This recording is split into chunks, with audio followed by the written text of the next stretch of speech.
Buenos días, gracias doctora Villavicencio por la presentación y gracias a todos ustedes por acompañarme en esta jornada de un lunes por la mañana, que siempre es, los lunes son pesados, y si eso sumamos una sesión de habeas corpus y libertad personal, puede ser quizá un atentado contra los derechos fundamentales, ¿no? Así que doblemente gracias. El propósito de estas clases, de estas sesiones, es el poder ofrecer un panorama del habeas corpus y de su derecho fundamental vinculado, que es la libertad personal, en dos partes. En una primera vamos a ver algunas consideraciones teóricas y jurisprudenciales sobre la libertad personal, y en la sesión del viernes veremos la libertad personal desde su ejercicio procesal, que es el habeas corpus, ¿no? Entonces, por eso es necesario primero tener algunas consideraciones claras respecto de el derecho fundamental involucrado, para que después podamos apreciar cómo se ha configurado la protección procesal de este derecho, donde el Tribunal Constitucional tiene, para bien o para mal, bastante actividad para, en la lógica de evitar, digamos, estos atentados contra los derechos fundamentales, y esta sesión no sea un monólogo tortuoso, ¿no? Si hay alguna duda, comentario, discrepancia, con el mayor gusto yo puedo incrementar esas dudas y anotar algunos comentarios al respecto, ¿no? Entonces puede ser la sesión quizá un poco más participativa en alguna medida. Entonces vamos a ver primero la libertad personal, y respecto a la libertad personal conviene hacer una primera diferencia con otro derecho que está vinculado, que es la libertad individual. Se suelen utilizar en términos sinónimos o como equivalentes, y la Constitución no tiene, digamos, un uso técnico riguroso del concepto.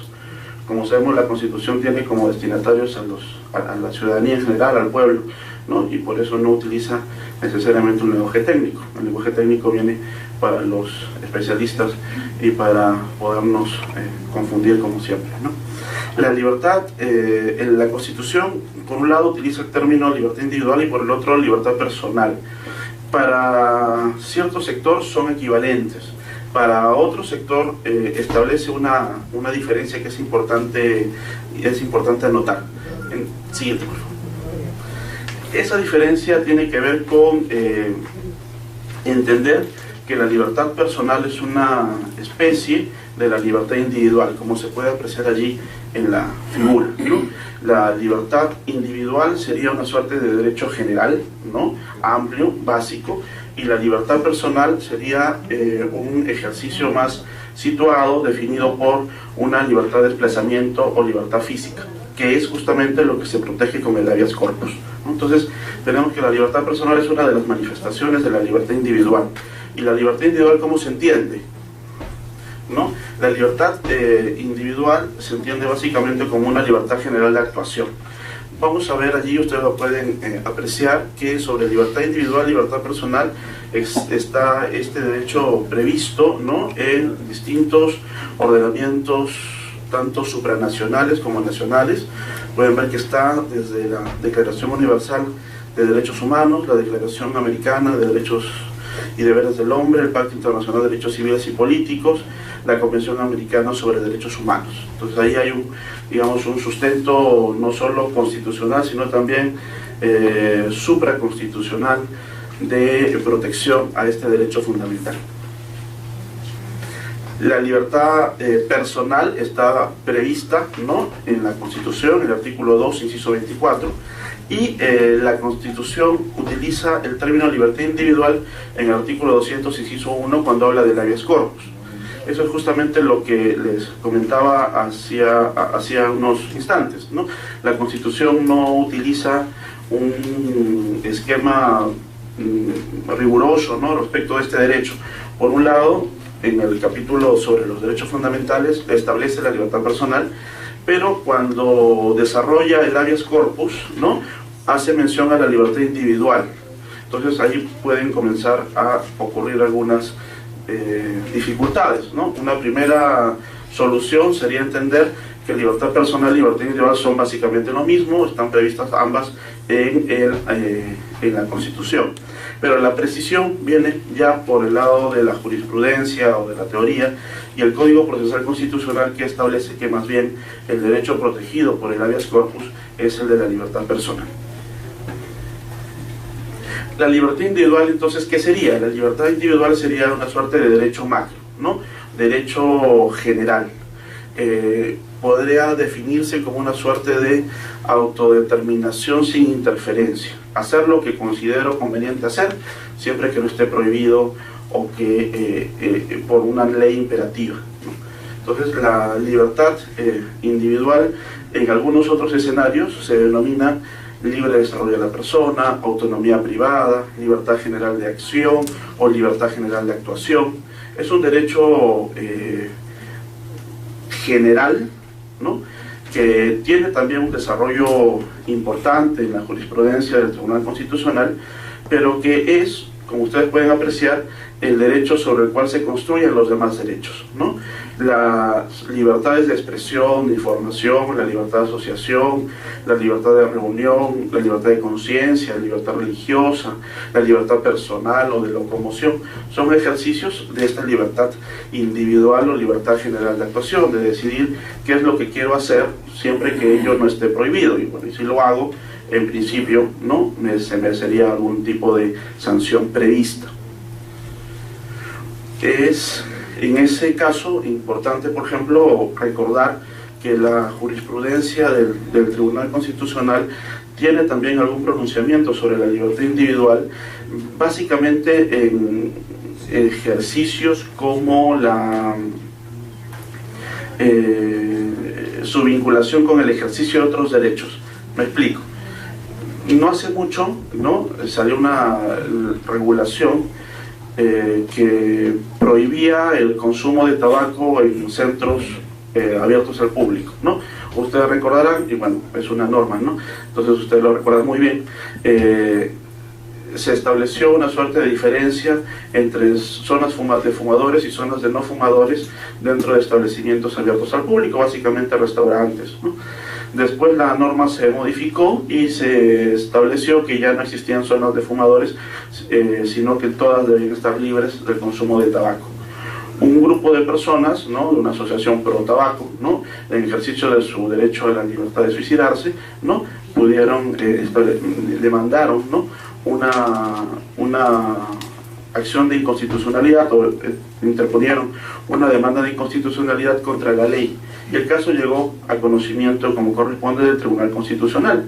Y allí la discusión que se planteó era entre el derecho a la salud, que era lo que buscaba garantizar la norma general, y justamente el derecho invocado por la parte demandante era este derecho a la libertad general de actuación o a la libertad individual, ¿no?, este derecho que yo tendría vinculado a este caso de fumar en un establecimiento abierto al público, si es que así lo estimo, ¿no?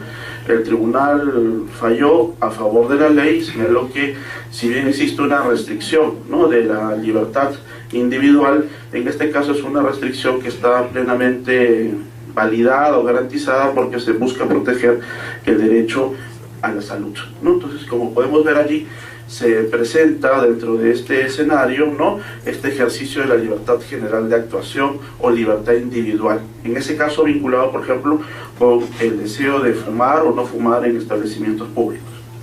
Otro ejemplo que se ha presentado sobre libertad general de actuación tiene que ver, por ejemplo, con ciertas sanciones que son dadas en organismos castrenses por determinados comportamientos que se puedan considerar contrarios a la moral y a las buenas costumbres, ¿no? Entonces ha habido situaciones en las cuales, ¿no?,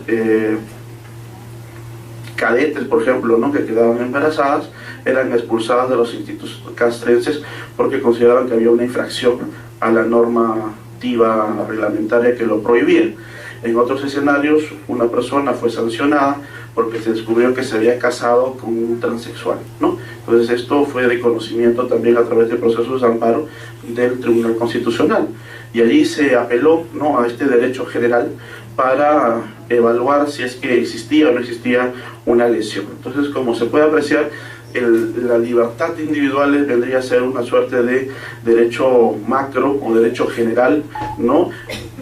Vinculado con el principio de libertad, ¿no? Hacer lo que yo considere conveniente, siempre que esto que considero conveniente no esté, digamos, lesionado, prohibido, limitado por alguna norma imperativa.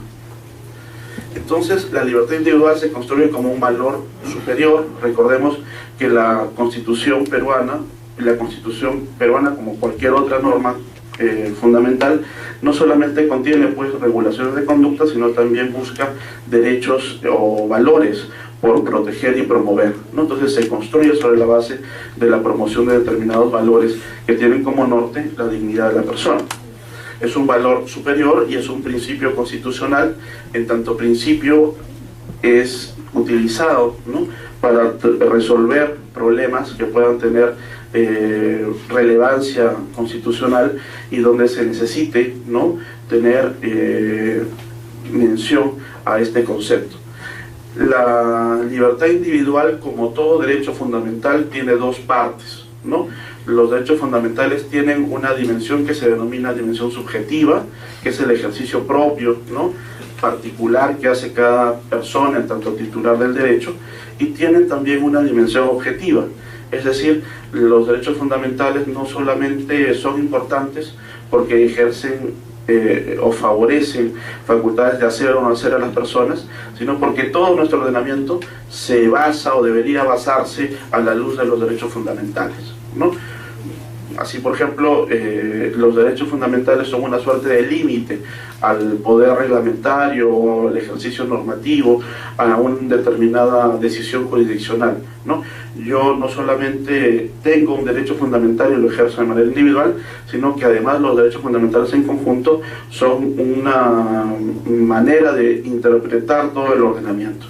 Entonces, desde el punto de vista de la dimensión subjetiva del ejercicio individual de este derecho, la libertad individual tiene que ver con, ¿no?, como les comentaba, con la libertad general de actuación, que también se llama libre desarrollo de la persona, autonomía privada, autodeterminación sin interferencia.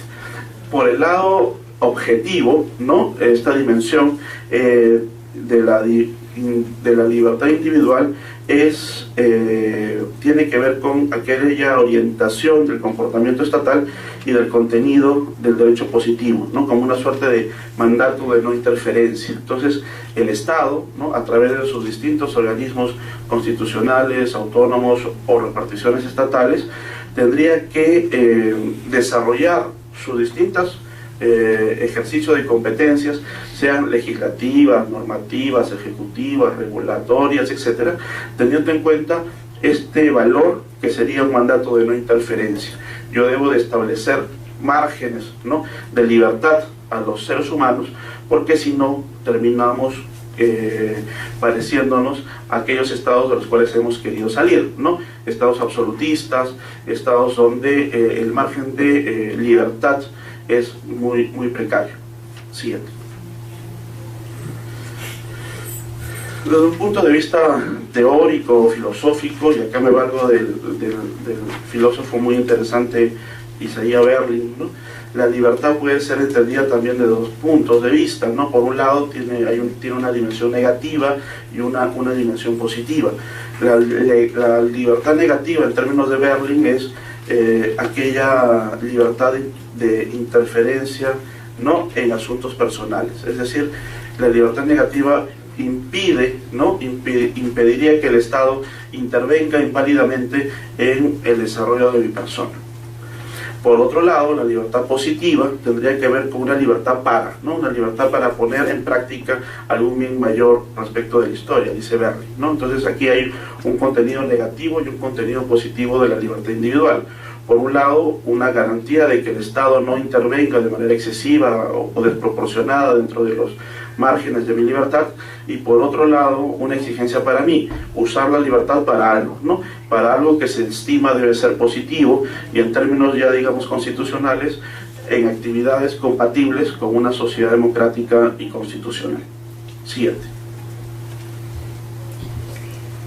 En términos lógicos, también la libertad individual puede entenderse, ¿no?, a través de ese presupuesto. X es libre con respecto a Y para hacer Z o no hacer Z, ¿no? Entonces es una autodeterminación sin interferencia. Yo soy libre, ¿no?, de optar y decidir por algo o por hacer algo o por no hacerlo, siempre que esto, como se señalaba, no esté prohibido por una norma imperativa o no lesione de manera arbitraria algún derecho fundamental.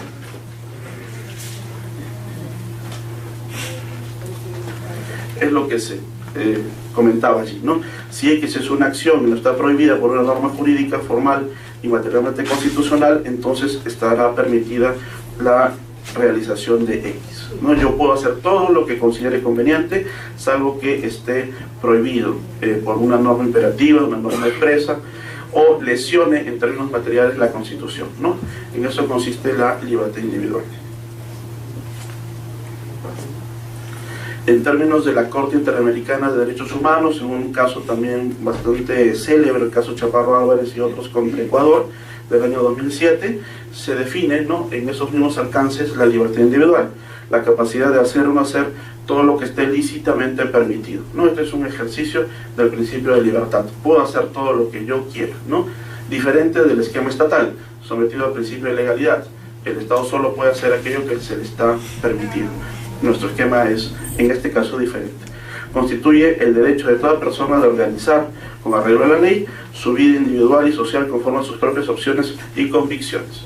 Entonces tenemos, por un lado, libertad personal, libertad de conciencia, libertad de religión, libertad de información, de expresión, de difusión del pensamiento a través de cualquier medio. Son ejercicios de este derecho macro que se conoce como libertad individual. La libertad personal es una especie o un capítulo, una dimensión de la libertad individual. La libertad personal, que es la que es objeto del habeas corpus, tiene que ver con una libertad de desplazamiento o una libertad territorial o de tránsito, de locomoción, ¿no? Es una dimensión física de la libertad individual y busca garantizar la libertad de locomoción o de desplazamiento. Básicamente en eso consiste la libertad personal.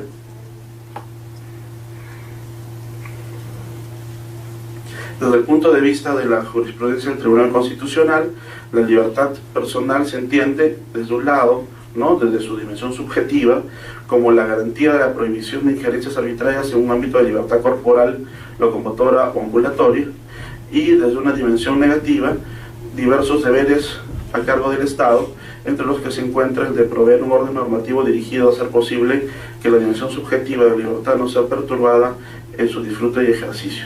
Vemos ambas dimensiones o funciones de todo derecho fundamental.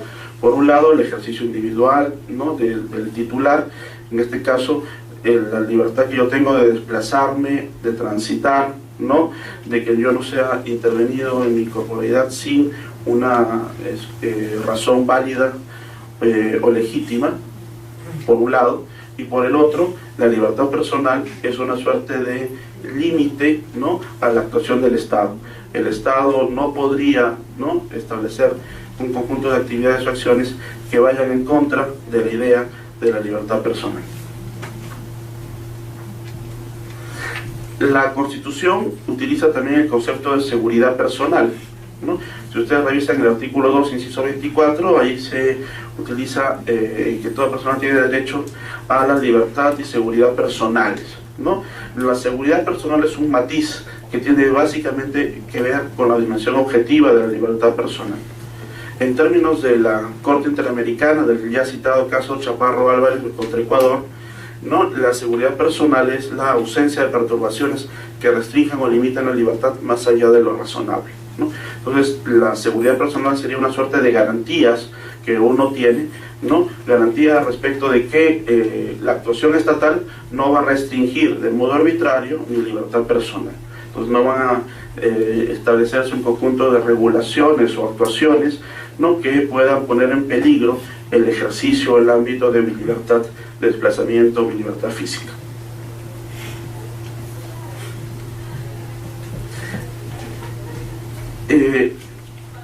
Vista la libertad personal, como se ha señalado, vamos a prestarle un poco de atención a aquellas manifestaciones que tienen que ver con la restricción de este concepto de la libertad personal.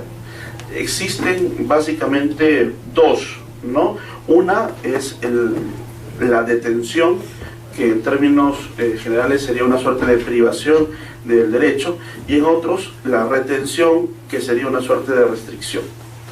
Esto dentro de un debate un poco más grande sobre si los derechos fundamentales tienen límites o no tienen límites en su ejercicio, ¿no?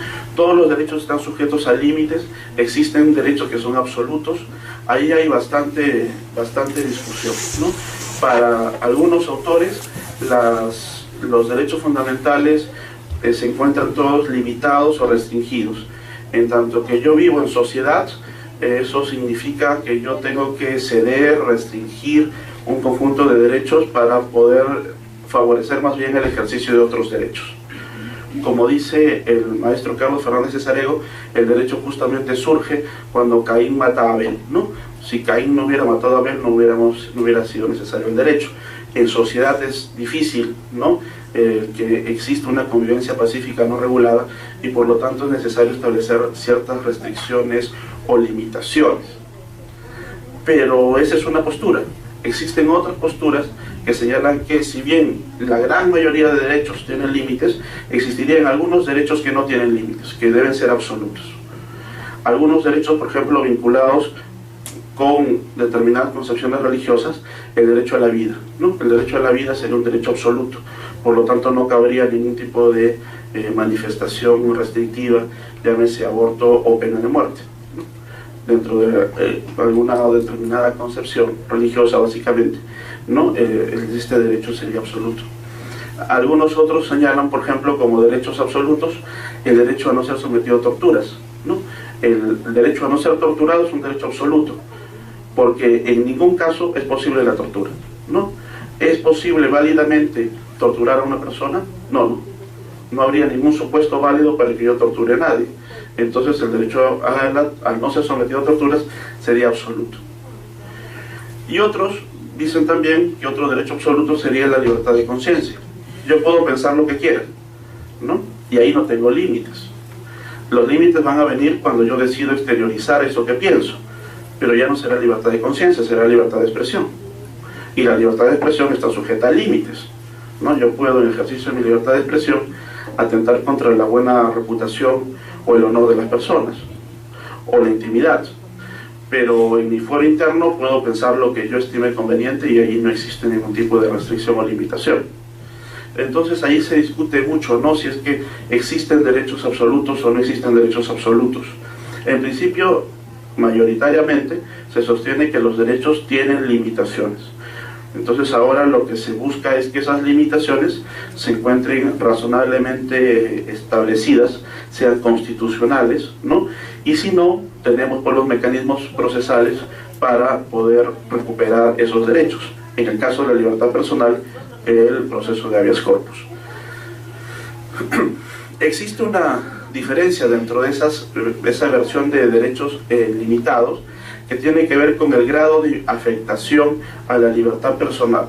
La libertad personal puede ser afectada gradualmente, ¿no? En dos tramos: una afectación severa, que sería una suerte de privación, que se denominaría detención, y una afectación no tan severa, que sería una suerte de restricción o perturbación.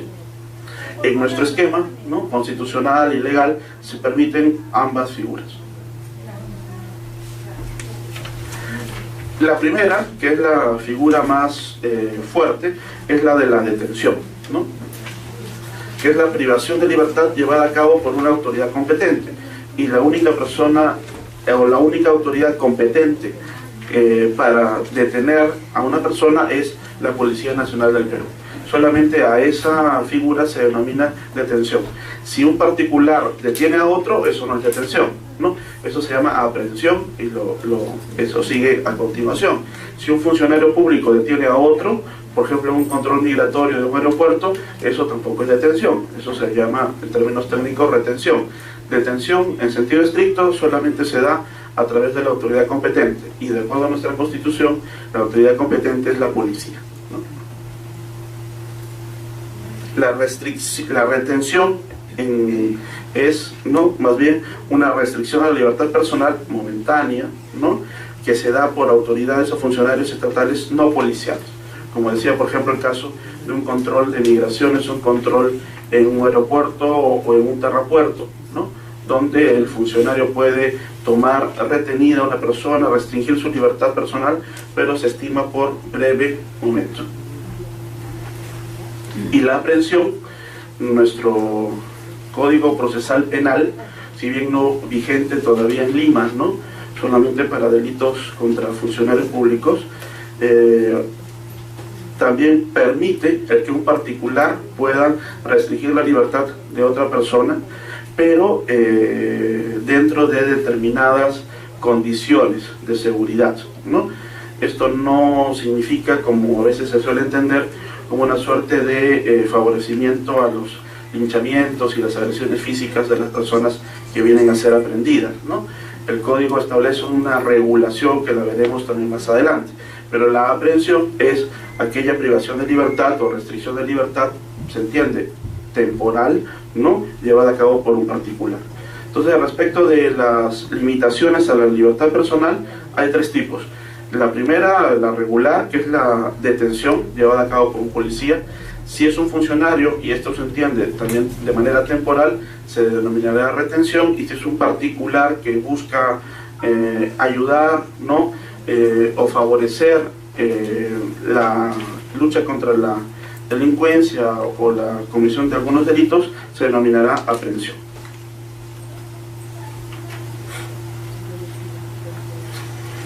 Existe también respecto de la detención una diferencia que es importante, ¿no?, y es la de la distinción entre la detención arbitraria y la detención ilegal. La detención ilegal es aquella, obviamente, que se da al margen de la ley. La ley establece cuáles son los supuestos para restringir la libertad personal. En este caso, de acuerdo con nuestra Constitución, como sabemos, solamente es posible detener a una persona si ocurre una de dos cosas, ¿no?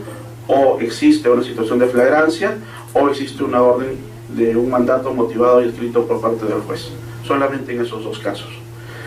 Si a mí se me detiene sin orden judicial o sin situación de flagrancia, mi detención es ilegal, ¿no?, porque es contraria a lo que la Constitución ha establecido como los únicos límites permitidos a la libertad personal. La detención arbitraria es una detención ilegal, pero no toda detención ilegal es arbitraria. Y esta es una distinción que ha sido trabajada por algunos autores como el profesor Faúndez o el profesor Eguiguren, ¿no? La detención arbitraria es aquella detención que significa una restricción o una limitación desproporcionada de la libertad personal. Si a mí se me detiene sin mandato judicial o sin situación de flagrancia, mi detención es ilegal y desde luego es arbitraria. Pero si yo ya pagué, por ejemplo, estoy condenado, ¿no?, a determinada pena restrictiva de libertad, se pasó ya la condena y sigo en el establecimiento penitenciario, entonces mi detención, mi privación de libertad, si bien fue legal, porque fue producto de un mandato judicial, en estos momentos es arbitraria, porque yo ya debería estar libre. Lo que ocurre es que por dificultades dentro del sistema, tanto penitenciario como judicial, existen demoras en la comunicación del cumplimiento de las condenas.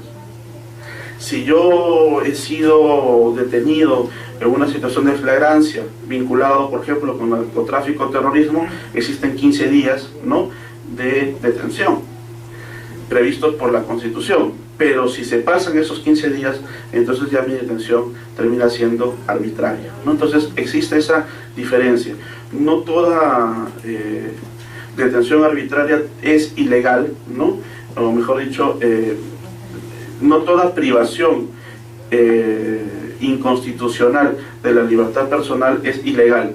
Existen supuestos en los cuales yo he sido válidamente detenido, pero por alguna situación del transcurso del tiempo o cambios de circunstancias, esta detención legal termina siendo abusiva de mi derecho y por lo tanto es inconstitucional, ¿no? Entonces, por eso se prefiere más que utilizar el concepto de detención ilegal, se prefiere utilizar el de detención arbitraria, porque es más englobante, ¿no? Porque abarca más supuestos.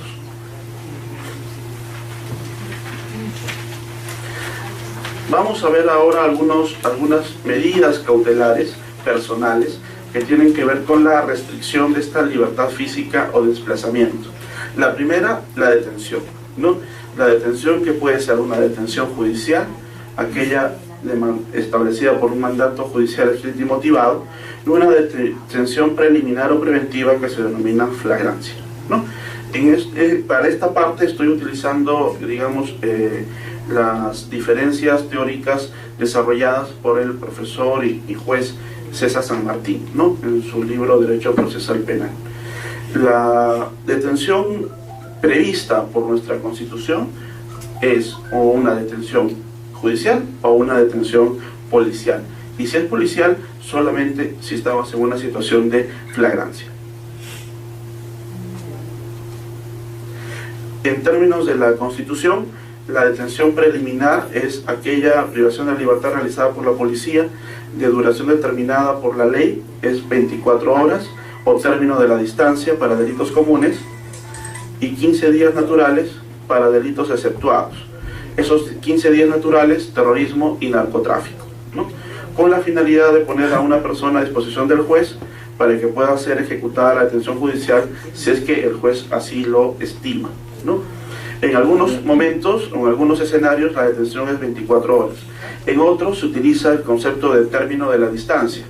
Pensemos no en casos como Lima o capitales importantes de regiones, sino en escenarios bastante más alejados, ¿no?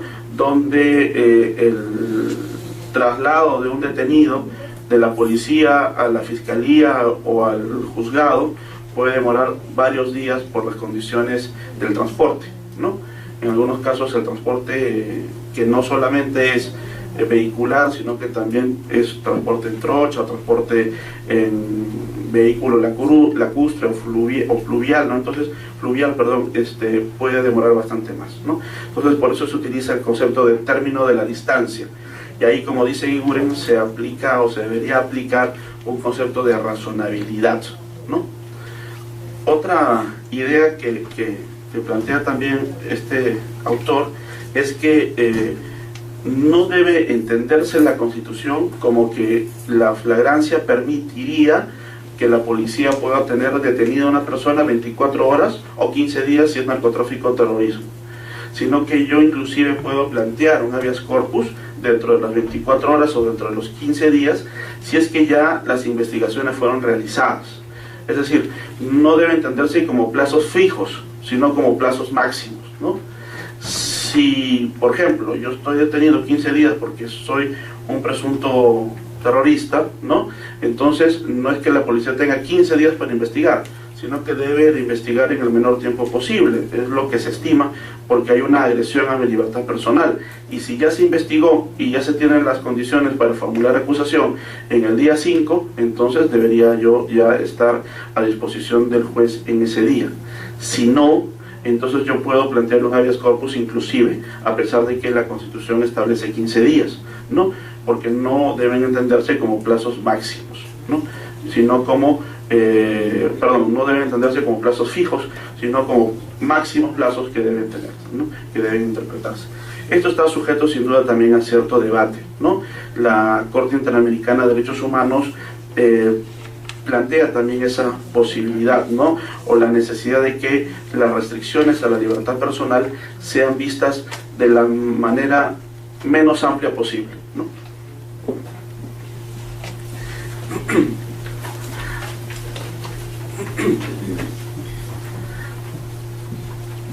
Antes de ese, no sé si podríamos regresar una diapositiva, una anterior, que es la de la detención judicial. Quería solamente hacer un pequeño comentario allí, ¿no? El otro escenario de la detención constitucionalmente establecido es el de la detención judicial. Y aquí lo que se exige, como la Constitución señala, es un mandato judicial escrito y motivado, ¿no? Esto es también importante porque la Constitución exige no solamente que la restricción de la libertad sea dada a través de un documento por escrito, o sea que exista cierta formalidad, sino que ese documento por escrito se encuentre motivado, ¿no? Es decir, que existan razones que justifiquen esa restricción o privación de la libertad. ¿Y eso por qué? Porque existe cierta tendencia, que la veremos el viernes, ¿no?, a evaluar la motivación que hace el juez cuando ordena la detención o cuando establece un tipo de responsabilidad penal. Y ese es un gran problema, creo yo, porque abre una puerta a una discusión que ya se hizo en un escenario penal. Me explico. Es casi, digamos, ya está interiorizado en nuestro ejercicio y en la manera de entender las instituciones o el derecho constitucional, que el Tribunal Constitucional es el que tiene la última palabra, ¿no? Ese ya es un dato de la realidad, ¿no? Ya no es algo que ya no se discute. Puede haber algún tipo de polémica teórica sobre la necesidad de los límites del Tribunal Constitucional, ¿no? Acá también se conoce, ¿no?, que ha habido algunos proyectos de ley para establecerle límites al Tribunal Constitucional, y que estos serían, si es que se dan como leyes, seguramente serían materia de procesos de inconstitucionalidad, y ahí el Tribunal Constitucional pues es un poco juez y parte, ¿no? Entonces ya sabríamos cómo serían fallados estos temas, ¿no? Recordemos solamente un caso, ¿no?, el proceso de cumplimiento. ¿Cuál es la sede oficial del Tribunal Constitucional? Arequipa, ¿no? ¿Dónde debería sesionar? En Arequipa, ¿no? Entonces un ciudadano de esos antipáticos que existen siempre plantea un proceso de cumplimiento, ¿no?, para que se cumpla la ley orgánica del Tribunal Constitucional, que señala que su sede es Arequipa, y su sede es Arequipa, debería sesionar en Arequipa, ¿no? Si la Constitución dice que el proceso de cumplimiento está para que, valga la redundancia, se cumplan las leyes, entonces el ciudadano plantea un proceso de cumplimiento para que el tribunal cumpla la ley. ¿Y cómo se dio el caso? ¿O cuál fue el resultado? El ciudadano perdió, ¿no?, porque el caso lo vio finalmente el Tribunal Constitucional, ¿no? ¿Qué dijo el tribunal? El tribunal señaló allí algo que es sumamente gracioso, ¿no?, que el tribunal sesiona ordinariamente en Arequipa y extraordinariamente en Lima, ¿no?, pero extraordinariamente las más de las veces, ¿no?, y ordinariamente 2 o 3 veces al año, ¿no? Pero en fin, entonces es un dato de la realidad que el tribunal es el que tiene peso, ¿no?, político o político jurídico importante, y que ahora las decisiones terminan, todas las discusiones terminan en el Tribunal Constitucional y todo puede cuestionarse, ¿no? Así lo hemos, digamos, asumido. No es casi una tendencia, ¿no?, que nos viene de Europa. La Corte Constitucional colombiana está en igual término, ¿no? Hay otros tribunales un poco más conservadores. El tribunal chileno, por ejemplo, es un tribunal bastante conservador y no tiene, digamos, esas dificultades de activismo. Entonces, dentro de ese escenario donde el tribunal siempre tiene la última palabra, existe cierta tendencia a cuestionarlo todo, ¿no?, y a que el tribunal siempre se pronuncie por todo. Entonces, cuando nosotros exigimos un mandato motivado por parte del juez, yo, juez constitucional, puedo cuestionar la motivación del juez penal, cosa que se ha hecho, ¿no? Entonces, eso es también complicado o peligroso, porque abre la posibilidad a que las decisiones penales terminen sin mucho sentido, ¿no? Vamos a ver en la siguiente sesión del viernes, ¿no?, casos complejos, ¿no?, o discutibles, como el caso de Yamoja. Recordarán ustedes de esta chica, ¿no?, que tiene un altercado, por decirlo así, con su mamá, y la mamá termina muerta, ¿no? La Corte Suprema le da la condena y le da 25 o 30 años, no recuerdo exactamente. Ella plantea un habeas corpus porque señala que no hay motivación y ya se encuentra libre, ¿no? y se baja la condena. Entonces existe ahí también esa pequeña dificultad, ¿no? La tentación o la tendencia del Tribunal Constitucional de evaluar cuando algo es motivado y cuando algo no es motivado. Queda claro cuando se plantea la Carta del 93, que tiene como antecedente, como sabemos, la Carta 79, que había un conjunto de abusos, ¿no?, por parte de la policía o del Poder Judicial respecto de la libertad de las personas. Las personas eran detenidas y no sabían por qué eran detenidas. Entonces, por eso la Constitución exige que exista una motivación, es decir, que exista una razón. Pero ahora ya no estamos en ese esquema, ahora siempre se establece por lo menos algún tipo de considerando o razón. El problema viene después, cuando yo puedo constitucionalmente evaluar esa razón, ¿no? Entonces ya no estamos frente a la exigencia de que haya una razón, sino a la exigencia de que la razón dada se parezca a la idea que yo tengo de lo razonable, ¿no? Con lo cual hay bastante margen de subjetividad o de discrecionalidad, y por lo tanto el que tiene la última palabra va a ser el juez que va a resolver un habeas corpus por la invocación a la indebida motivación o una motivación suficiente, ¿no? ¿Qué cosa es algo que esté debidamente motivado o algo indebidamente motivado? Ahí hay bastante margen de acción, ¿no? Siguiente. Para la detención preliminar, ¿no?, señala San Martín, deben de establecerse dos presupuestos.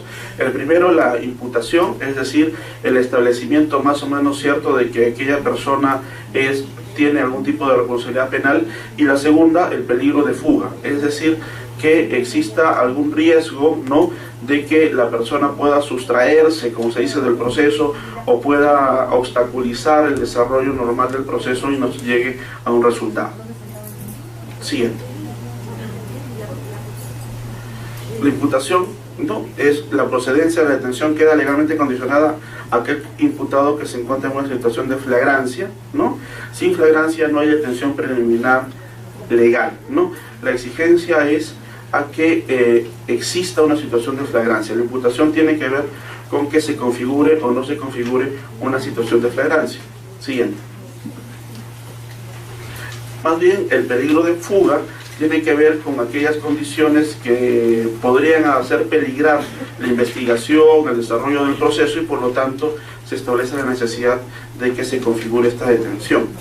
La policía debe presumir, por las circunstancias del hecho, por la personalidad del imputado o sus características o prontuario, ¿no?, que puede sustraerse de la justicia,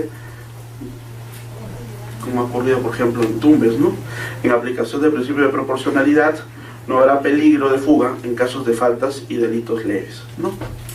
Entonces la exigencia del peligro de fuga como mandato de restricción de la libertad personal solamente está pensada para delitos graves, ¿no? Si son delitos leves o faltas, entonces ahí no habría una necesidad de restringir la libertad en ese grado. ¿Y esto por qué? En aplicación del principio constitucional de proporcionalidad de las penas, ¿no? Sería desproporcionado por la pena que posiblemente vaya a recibir el que se encuentre detenido o privado de su libertad, sobre todo si es que estamos frente a faltas, ¿no? Como sabemos, para las faltas no existe una detención o un mandato de restricción de la libertad, solamente el mandato del cumplimiento de jornadas comunitarias.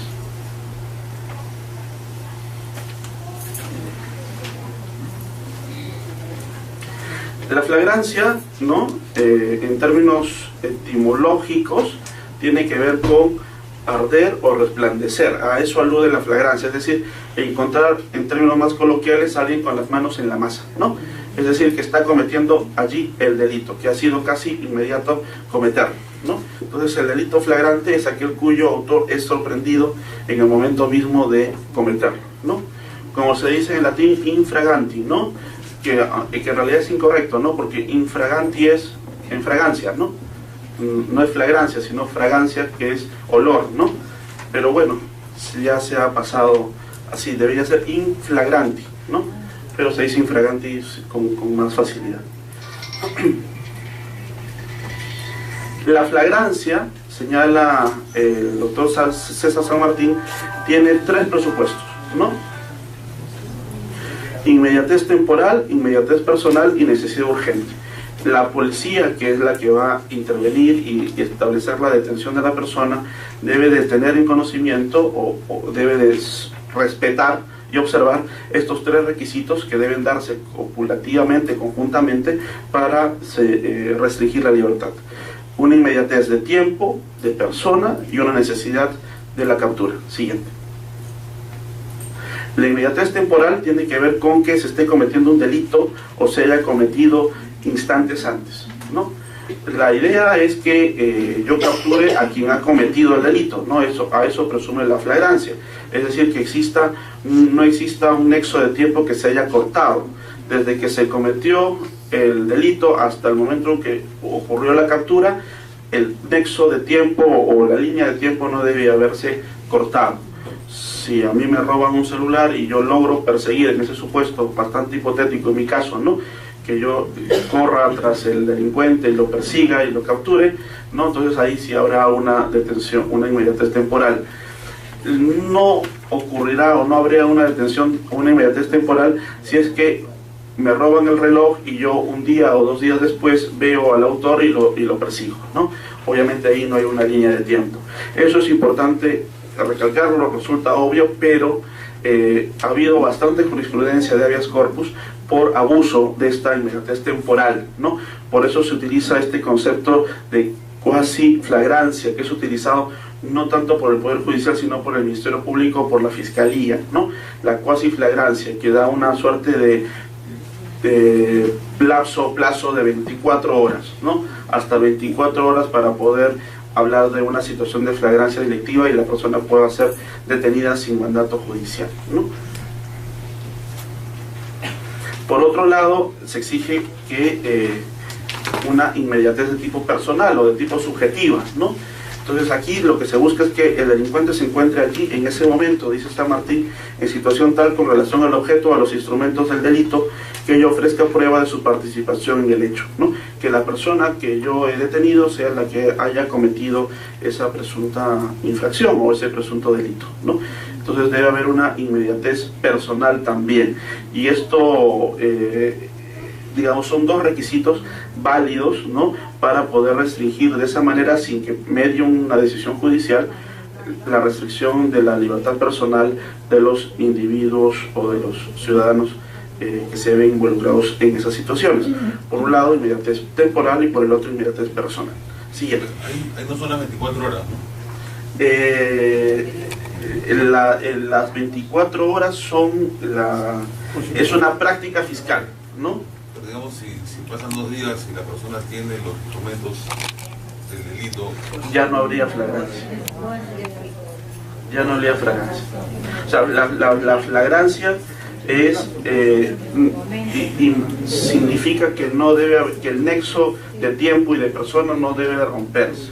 No, a lo que voy es en el segundo presupuesto, es decir, digamos que se lleva mi caja fuerte. Sí. Al tercer día yo lo encuentro con mi caja fuerte en su casa. Ya no hay flagrancia. Ya no hay flagrancia. No.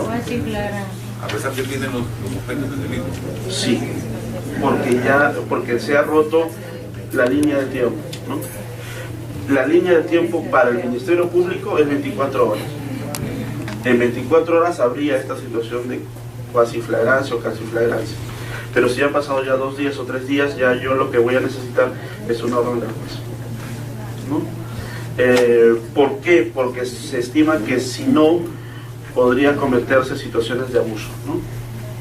Claro, suena un poco injusto, pero estamos en una situación como estamos, de inseguridad ciudadana, pero será o debería ser el juez el que autorice esa detención. Siguiente. Y finalmente San Martín señala como tercer requisito para la flagrancia la necesidad urgente, es decir, el convencimiento por parte de la autoridad policial, casi de manera inmediata, ¿no?, de que es necesaria la captura de esta persona. Y esto, ¿por qué?, ¿no?, en términos teóricos, porque por las circunstancias del caso, la policía se ve impedida de intervenir inmediatamente con el doble fin de poner término a la situación existente impidiendo en todo lo posible la propagación del mal que la infracción penal acarrea y de conseguir la detención del autor de los hechos. Es decir, por un lado, cuando interviene la policía en una situación de flagrancia, es para revertir la situación delictiva que haya ocurrido, ¿no? Si la policía interviene cuando yo estoy siendo víctima de un asalto, entonces la primera finalidad es que yo pueda recuperar mi integridad y mi patrimonio. Y en segundo lugar, lo que se busca es que quien me ha agredido merezca la sanción correspondiente, ¿no? Entonces ahí la actuación de la policía es doble, ¿no? Por un lado, reparar, ¿no?, las posibles agresiones en la mayor medida posible que yo he sufrido, ¿no?, la víctima, y por el otro, ¿no?, establecer la necesidad o establecer que el posible agresor o los posibles agresores puedan ser responsables y sujetos a un proceso para que pueda establecerse su responsabilidad penal, ¿no? Entonces existen esos dos supuestos dentro de este requisito de necesidad urgente, ¿no? La detención judicial es el otro escenario, ¿no?, que ya hemos comentado brevemente al inicio, ¿no? Es una medida cautelar personal jurisdiccional dada por la instancia competente, que es el juez, ¿no?, que consiste en la privación de la libertad mediante su ingreso a un centro penitenciario por un tiempo máximo establecido por ley, ¿no?, impuesta durante la sustanciación de un proceso, es decir, en el desarrollo de un determinado proceso penal, y que tiene por función asegurar la efectividad de la ejecución y la presencia de dicho imputado durante el proceso, ¿no? Que aquí se dan básicamente las dos finalidades de toda medida cautelar, ¿no? Por un lado, garantizar que la sentencia sea efectiva, es decir, si la sentencia va a ser presuntamente condenatoria, yo necesito garantizar que el condenado pueda cumplir la pena, ¿no? Si está en libertad, es posible que pueda evadirse de la justicia, como suele ocurrir. Y que es importante o fundamental la presencia del imputado dentro del proceso, porque el que esté en libertad podría obstaculizar el proceso o frustrar diligencias, quebrantamientos de juicios y lograr, por un lado, que la justicia demore, y por el otro, quizá, frente a delitos menos graves, que los delitos prescriban, ¿no?, que es otro escenario, ¿no?, donde yo no solamente, donde ya se vuelve imposible por el transcurso del tiempo el que yo pueda perseguir, ¿no?, válidamente a una persona. Entonces esta detención, si bien se encuentra motivada, tiene por finalidad asegurar la efectividad de la ejecución de la pena.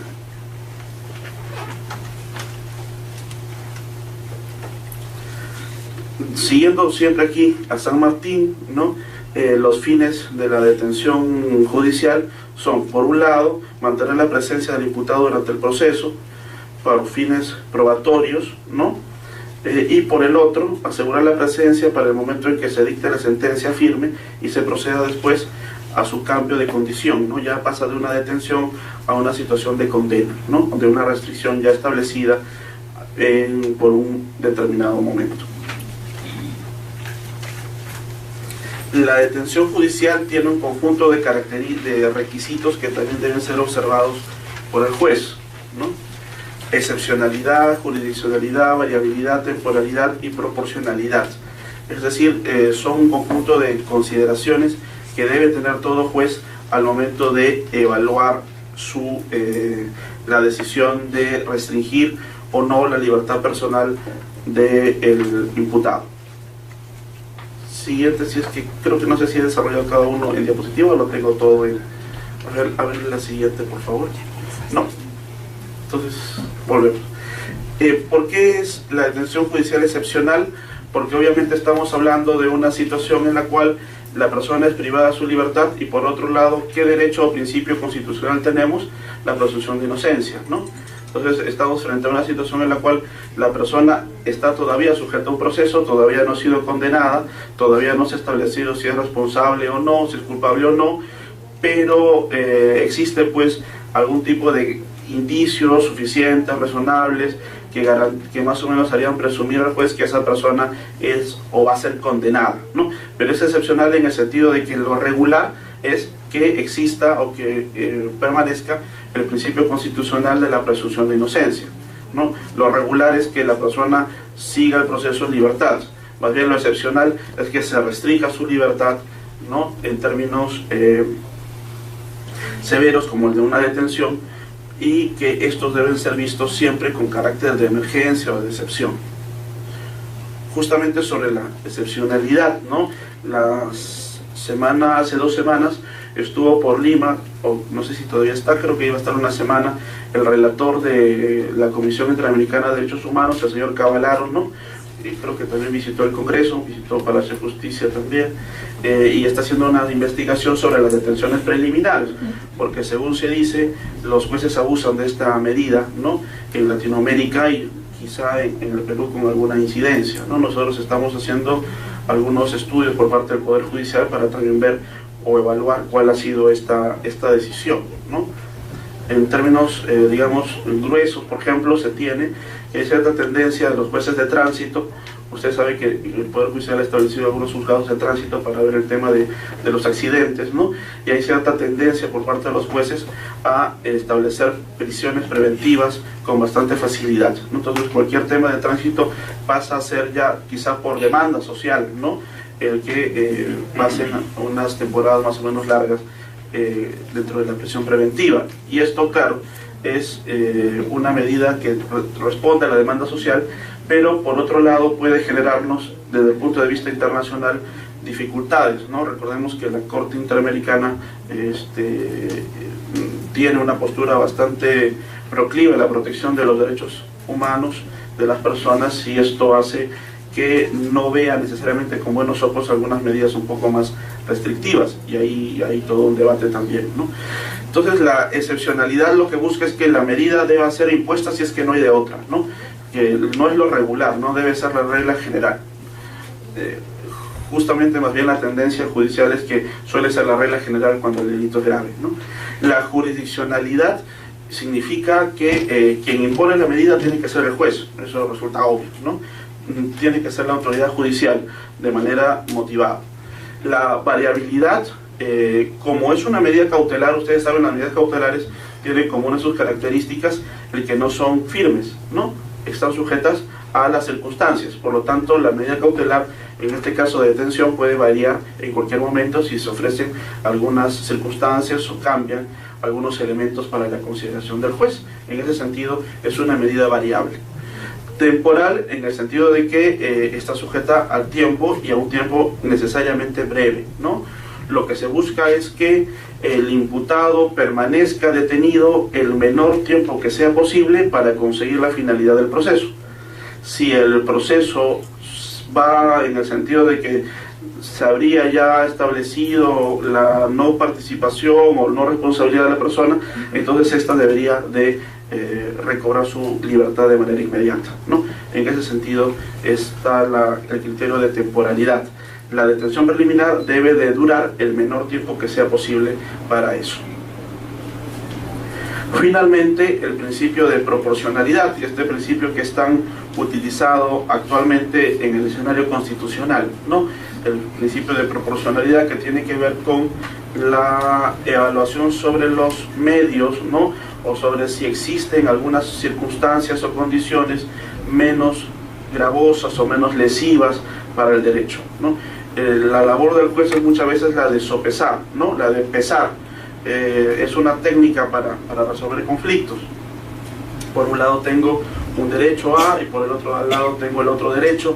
Por un lado tengo el deber de cumplir con el ordenamiento y establecer la responsabilidad penal de la persona, y por el otro está la libertad personal.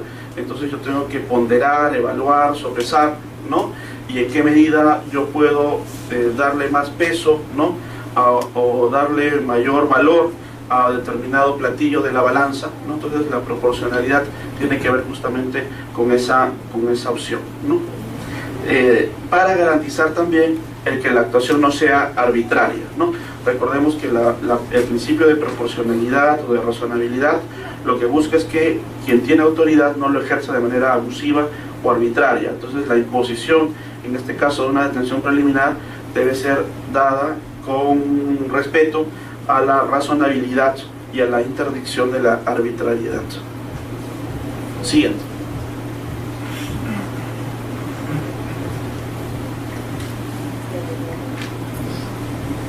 En términos de presupuestos materiales, para la concesión de toda medida cautelar, como ustedes saben, se requieren estos dos presupuestos: la apariencia del derecho, o fumus bonis juris, como se dice en latín, ¿no?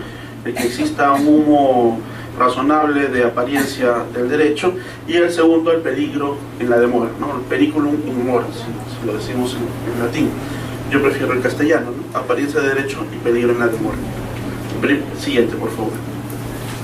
La apariencia del derecho, que tiene que ver con una atribución razonable del hecho punible al imputado. Entonces el juez, digamos, tiene alguna convicción por los hechos, ¿no? Por los hechos del caso, por las circunstancias, de que tiene convicción de que el imputado va a ser condenado, ¿no? Entonces existe una razonable imputación de los hechos a la persona que viene siendo procesada, y por lo tanto procede la medida cautelar de detención. Siguiente. Por otro lado, el juez no solamente tiene que ver esa razonable imputación, sino que tiene que evaluar si es que existe o no existe un peligro de fuga, ¿no? El peligro de fuga, que tiene que ver con el peligro de, por un lado, de la ausencia de la persona dentro del proceso, ¿no? Que evada la justicia, huya, ¿no? Y por el otro, el que, si bien no huya, entorpezca, ¿no? Con algunas diligencias, entorpezca a través de su defensa el desarrollo normal del proceso o la actividad probatoria, ¿no? Entonces es necesario que la persona se encuentre recluida o detenida para que se garantice la continuidad del proceso y para que se garantice también la eficacia de la actividad probatoria que tenga que desarrollarse o darse, ¿no?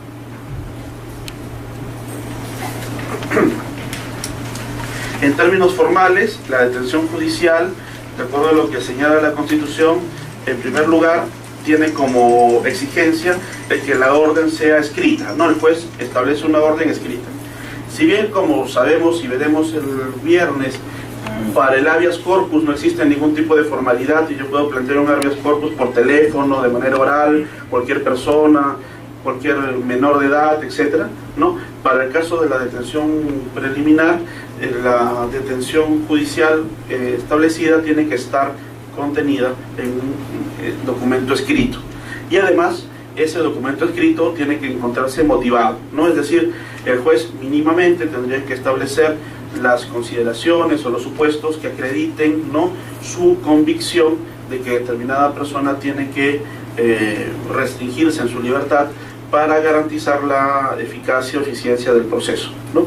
Entonces, que en este mandato escrito yo puedo apreciar, o cualquiera podría apreciar, ¿no?, que yo pueda conocer allí que existen fundamentos para la detención del imputado, y con esto que se garantiza una suerte de control de la actividad jurisdiccional, del convencimiento ciudadano de su corrección y justicia. Es decir, no solamente por un lado se exige que en previsión de la persona o del ciudadano exista una protección de su libertad personal, sino también existe también la necesidad de que esta actividad judicial redunde, ¿no?, en una situación de convicción positiva por parte de la ciudadanía, ¿no? Y es fundamental para nuestras instituciones, no tanto para el Congreso como para el Poder Judicial, que es mi caso, que la ciudadanía pueda tener confianza, ¿no?, en sus instituciones y en quienes, como en el caso del Poder Judicial, ejercen o imparten justicia, ¿no? Entonces, el que el mandato se encuentre motivado es una garantía, ¿no?, para la sociedad, y por otro lado es una exigencia de un posible control, viéndolo desde el punto de vista del habeas corpus, como veremos, ¿no?, en el viernes. Yo puedo controlar las razones por las cuales se establecen esas motivaciones, y eso sin duda después va a ser motivo de alguna exageración por parte del Tribunal Constitucional, como hemos comentado, ¿no? Pero es importante que exista una suerte de control respecto de estas decisiones. Siguiente.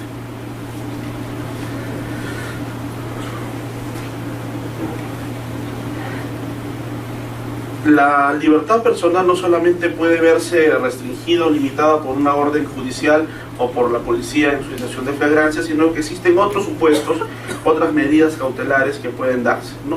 La siguiente es, por ejemplo, una detención funcional operativa, es decir, es una restricción menor de la facultad ambulatoria o de la libertad de desplazamiento de la persona, destinada a cumplir exigencias inmediatas y elementales de la norma, ¿no? Por ejemplo, de acuerdo al Código Procesal Penal o al Código de Procedimientos Penales, ¿no? Estas posibilidades de que la autoridad, en este caso policial, pida nuestros documentos, ¿no? Entonces, existe obviamente una restricción de la libertad personal, pero es una restricción de la libertad personal operativa o bastante temporal, en el sentido de que nuestra restricción es mínima, ¿no?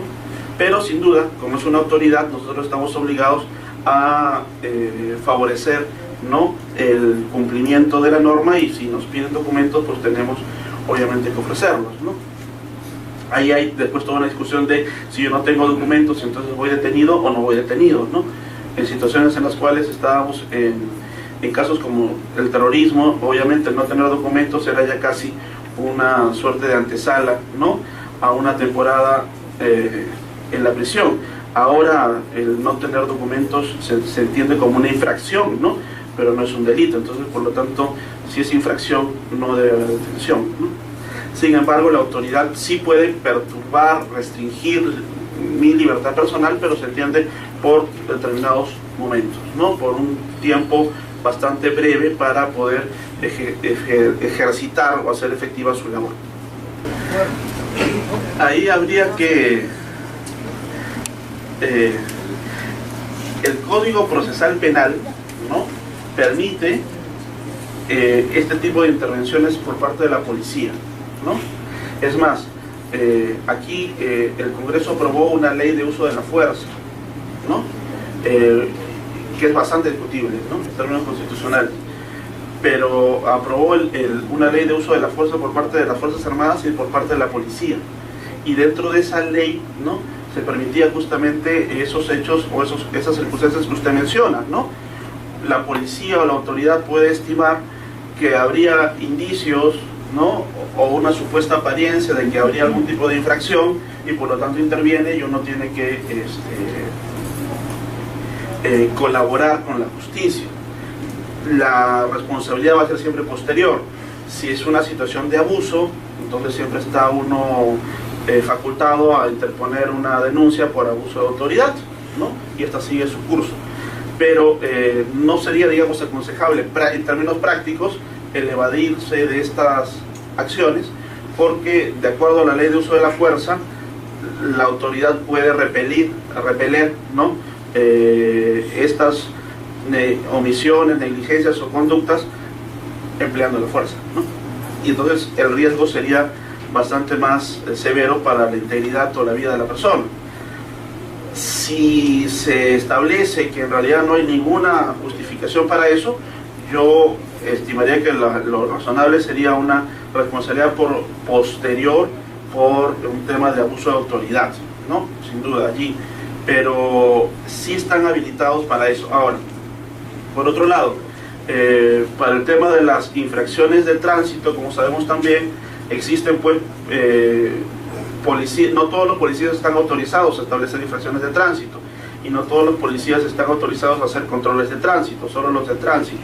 Entonces es importante también conocer eso, ¿no? Si no es un policía de tránsito, entonces, digamos, la justificación que tendría para la intervención tendría que ser mucho más fuerte, ¿no? Si lo es, sí, porque su labor es la del control del tránsito. Si no lo es, y uno le dice, más bien, le hace saber eso, y los policías saben cuál es su margen de acción, lo más probable es que usted pase nada más, ¿no?, porque no hay ninguna justificación. La única manera válida de restringir la libertad de la persona, de acuerdo con la Constitución, es o el juez lo indica o la policía en una situación de flagrancia, ¿no? Salvo los supuestos de algunas autoridades, como decía en el caso de control migratorio en aeropuerto, o el caso de personas que lo hacen en apoyo a la justicia, ¿no? Pero si es una situación de acoso político, yo creo que eso obviamente es una restricción absolutamente inválida, ¿no? Claro, tendría que justificarse o presentarse mejor la situación, pero estimo que esa circunstancia es absolutamente inválida para la restricción de la libertad, ¿no? Y por lo tanto habría posibilidad de establecer mecanismos posteriores de control, ¿no? Un abuso de autoridad, pero evaluar, digamos, la naturaleza ahí del acoso político es un poco complicada, ¿no? Un poco complicado, pero digamos, en términos generales, en principio, es una restricción inválida. ¿Alguna otra pregunta?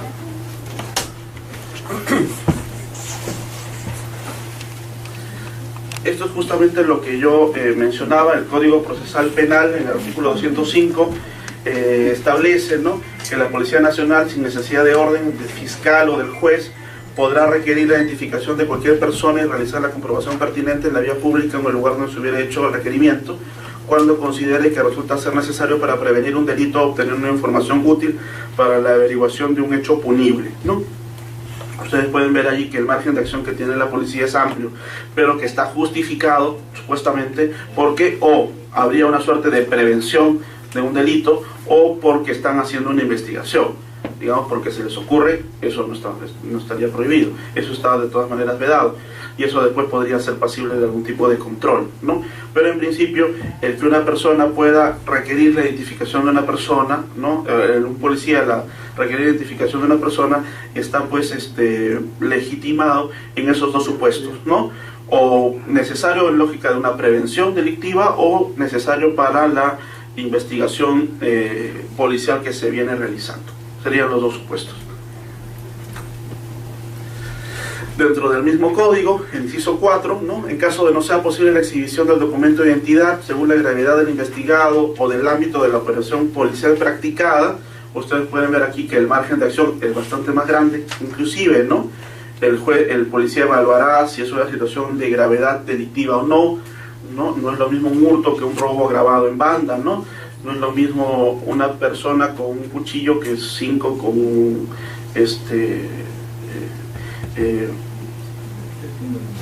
armas de fuego, ¿no?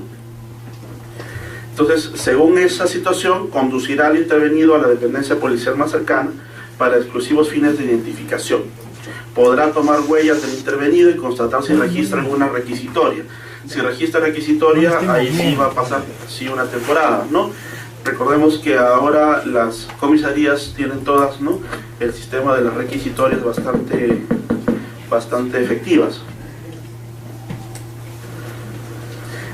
Es más, en este caso de las requisitorias, y no solo con ellas, existe el registro de deudores alimentarios morosos, ¿no?, que también fue aprobado por el Congreso, ¿no? Y cuando uno acude a la institución, a una comisaría o una institución policial, una de las pautas es justamente también el ver si uno está o no en ese registro, y eso ha ocasionado después también algunas sorpresas por parte de personas que van allí y después ya no salen, ¿no?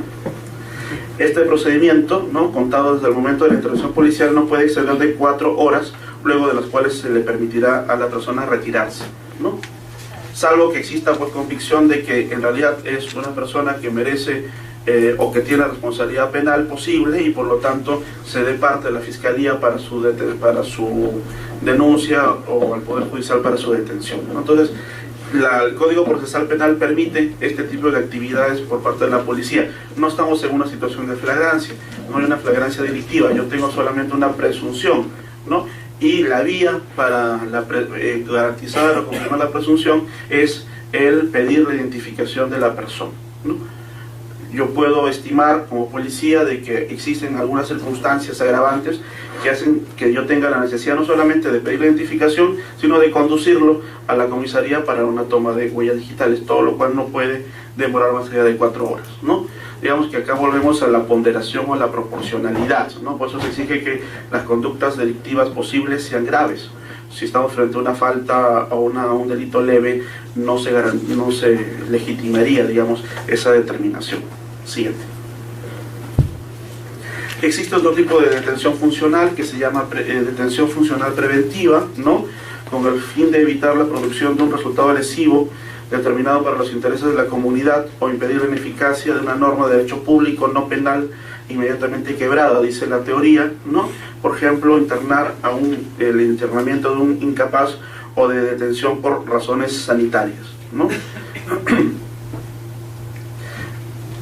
Que es un caso que se utiliza también en las clases de derecho constitucional, ¿no? Personas que están privadas de su discernimiento, que deambulan por las calles, que pueden ocasionar algunos disturbios, entonces válidamente se puede restringir su libertad y reconducirlo a un centro médico o al centro médico que corresponda, ¿no? Igual detención por razones sanitarias, ¿no? Recordemos aquí, por ejemplo, todo el tema de la prohibición de la prostitución, ¿no? Entonces son detenciones que no se dan por situación básicamente de flagrancia, sino por una razón de salud pública o sanidad, ¿no? Entonces existe allí también esas circunstancias. O en el caso de menores también, ¿no? Menores por las calles, entonces la autoridad está llamada a restringir su libertad porque en tanto menores tienen que ser pues reconducidos, si se aprecia que están en situación de abandono, reconducidos a las instancias estatales que correspondan. Detención procedimental administrativa para fines de extradición pasiva es otra de las fórmulas de restricción de la libertad, dice San Martín, ¿no? La autoridad competente con el fin de contribuir con el éxito de un procedimiento administrativo sancionador, ¿no? O de contribuir al auxilio de la justicia de otro país, ¿no? En muchos casos hemos visto aquí que por régimen migratorio las personas son expulsadas de nuestro país, de cuando en cuando se da esa circunstancia. Obviamente existe una restricción de la libertad personal porque la persona es compelida, acompañada por la autoridad y después puesta fuera de nuestro territorio, pero esto se da en situaciones básicamente de incumplimiento de disposiciones migratorias, y es la autoridad policial o judicial la que establece esa circunstancia. Y en otros casos, a través de los convenios o tratados que el Perú ha firmado con otros estados, ¿no? Que es lo que se denomina la extradición pasiva. Yo colaboro con la justicia y por lo tanto traslado, ¿no? a un determinado imputado o condenado a otro país con fines de su enjuiciamiento penal en dicho país. Una medida restrictiva de la libertad personal, pero bastante más breve, ¿no? Pequeña, es la que se denomina comparecencia. Comparecencia o citación. Me citan y yo tengo la obligación de acudir, ¿no? Y puedo decidir no acudir, pero si me vuelven a citar, entonces, y decido no acudir, ya a la próxima la policía me va a acompañar para que pueda, digamos, pensarlo mejor, ¿no? Y decida acudir con absoluta libertad. Recordemos aquí, por ejemplo, también que la Constitución establece que las comisiones de investigación parlamentarias tienen, ¿no? los mismos apremios que tienen los jueces en esta materia, ¿no? Entonces yo puedo recurrir a la fuerza pública para la comparecencia de los citados, ¿no? En este caso hay una similitud, ¿no? Lo hace la justicia y por mandato de la Constitución las comisiones de investigación del Parlamento, del Congreso, también tienen o gozan de esta prerrogativa, ¿no? Es una restricción a la libertad personal mínima porque yo estoy obligado a ir a un sitio que no quiero, pero por orden judicial o de una comisión investigadora tengo que hacerlo, y si decido no hacerlo, la policía se encarga de que cambie de parecer. La comparecencia puede ser simple, ¿no? La comparecencia simple es situaciones, como digo, de delitos menores, faltas, ¿no? Donde no es necesaria la detención o existe, pues, no hay peligro de fuga, es una persona más o menos conocida, aunque eso ya no es garantía de nada, ¿no? Pero, digamos, existe cierta presunción por parte del juez de que la persona no va a eludir la orden judicial o la eficacia final de la decisión. Esto también porque, como sabemos, y es un dato también de la realidad lamentable, nuestras cárceles están más que hacinadas, ¿no? Entonces, el que se promuevan las detenciones preliminares tampoco es una buena práctica porque el INPE no se da abasto, ¿no? Entonces, la comparecencia simple, cuando no procede la restricción, hay comparecencia restrictiva, es decir, figuras especiales para no establecer detención preliminar en atención a la naturaleza de algunas personas, ¿no? Entonces acá no hay una lesión a la igualdad, sino que en consideración a determinadas naturalezas se establece una opción distinta. Por ejemplo, para mayores de 65 años, enfermos o incapacitados, se suele dictar la medida de detención domiciliaria, ¿no? Esto en consideración a, en algunos casos, la edad o las circunstancias de salud, ¿no? O de incapacidad que puedan presentar. Y es facultativa, es decir, no se dan los supuestos anteriores, pero el juez estima que bastaría con una detención domiciliaria para que pueda cubrirse con las expectativas que se busque garantizar la finalidad adecuada del proceso. Esto también, atención, como señalaba, a que las cárceles ya están bastante hacinadas o ahí existe pues un número bastante sobrecargado, poblado, ¿no?, de la población penitenciaria. Entonces hace que el juez pueda tomar estas otras medidas, se entiende, para delitos de no mucha envergadura, ¿no? Otra restricción a la libertad personal tiene que ver con el impedimento de salida, ordenado también por el juez, ¿no? No solamente este puede extenderse de acuerdo a la regulación penal, no solamente al imputado, sino también al testigo. Es una medida coercitiva para garantizar la indagación de la verdad, dice San Martín, ¿no? Entonces aquí existe una restricción a la libertad personal de desplazamiento, en tanto que yo no permito la salida del país. La prisión es otro escenario de detención, de restricción de la libertad personal, pero la prisión es aquella situación en la que se encuentra una persona, ¿no?, luego de un proceso penal que lo encontró culpable. Entonces, en el primer caso, tenemos que la Constitución habla de la detención solo por flagrancia o orden judicial. En este caso, estamos frente a una privación de libertad o restricción de la libertad, como dicen algunos otros, ¿no?, porque dicen que la libertad no se priva, sino se restringe, ¿no? Entonces es una pena restrictiva de libertad, pero que se da con ocasión de un proceso penal condenatorio. Se le encontró responsable y entonces va a pasar una temporada tras las rejas, ¿no?, que con beneficios penitenciarios van a ser pues 2-3 veces menos que lo establecido, ¿no? Condenan a 8 años, hace canastas y cestas, dicen, ¿no?, durante 2 y ya está libre, ¿no?, para poder seguir delinquiendo. Por eso es que, por ejemplo, desde el lado del Poder Judicial se han establecido un conjunto de directivas para solicitar a los jueces sean sumamente rigurosos al momento de conceder beneficios penitenciarios, ¿no?, porque ese también es otro abuso. Siguiente. Otra medida de restricción de libertad es la que se denomina arresto, ¿no?, que es una medida de apremio para obligar a un sujeto a adoptar una determinada conducta. Por ejemplo, yo no quiero venir a la Comisión de Investigación del Congreso, entonces la policía se encarga de conducirme hasta allí, ¿no? Entonces es una medida de apremio que se denomina arresto. Se me priva de mi libertad o se restringe mi libertad, pero por una razón y por un plazo bastante breve, ¿no?, o como una medida sancionatoria, que acá no se da mucho, ¿no?